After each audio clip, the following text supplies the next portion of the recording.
Well, oil prices taking a tumble after that tap. Look at that. Off more than $4 a barrel today. We're just north of $91 a barrel. On news that the president tapped the nation's strategic petroleum reserve, but prices already were headed down. So Republican Congressman Jason Chaffetz is wondering what is up. Congressman, you don't like this. Why not?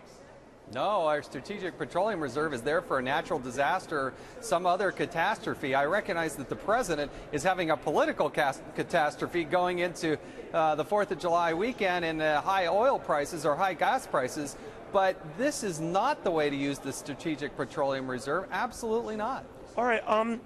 I could see your point, but I could see his point as well. I'm going to give him the benefit of the doubt that I don't think it was a political move, because actually he had telegraphed that he might do this. And if you want to surprise the markets, you do it when the prices are declining and you fear down the road there might be an imminent supply disruption, as apparently a number of energy officials did. So what better time to do it than now, ahead of what could be the crisis that you envision? What do you say? Well, we only have about 727 million barrels that are there in our reserve. We're going to take out 30 million barrels. That's not going to solve the problem. There are those of us that believe that we really, truly want to solve the problem. That we consume more than we produce. And there are those of us that believe if you truly want to drive down the cost of gas, if you really want to solve the problem, then you should be pursuing the extraction of our resources that are right here at home. No, I agree. Alternative energy I agree with you on traditional. that, tapping more of our energy here. Yeah, but could you do them in tandem? In other words, you know how the markets work. Oil is a tradable commodity. Some people have an even more jaded view than that, a fixed commodity. But again, I'll leave that aside. And that the markets pounced on this as a sign, hey, wait a minute, the president might do this again, and he might do this again.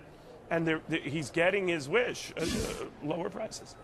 No, it's a temporary Band-Aid. Look, when your economy is subject to the whims of Libya and Nigeria and Venezuela, you have a problem, and we've got to solve that problem. And that's my bigger point is, okay, you may be a 2-week Band-Aid, but we got to solve this long term, create some stability in the market. I recognize that there are refineries in Europe that are having some problems. We got this situation in Libya. But what if we actually had a real disaster? We don't have that much oil on reserve. It's a 90 to 100-day supply. That's just not adequate. So what would be a disaster for you?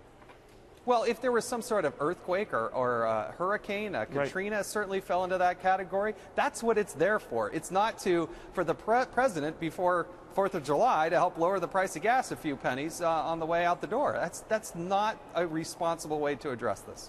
Real quickly, I heard from your colleague, Democratic colleague, Clyburn, the Democrat, said that, look, tax hikes have to be on the table in these talks. You say what? This is not a time to be raising taxes. I think we put forward, for instance, our cut, cap, and balance plan that many of us conservatives have signed on to. That's a responsible way to go. We need the president to step up and suggest, this is what I want to do. That is yet to happen, but certainly this is no time to be raising taxes. That is ridiculous. You're still sleeping in your office? I do. Yeah. Oh, man. That's how I save some money. Yeah. All right. You sleep well? The trick is you got to be tired enough. But I'm 6'2", and the cot's about 6 feet, so you can do that math. Yeah, we could turn CNN on and go night-night. All right. Always good having you, Congressman. Thank you very much.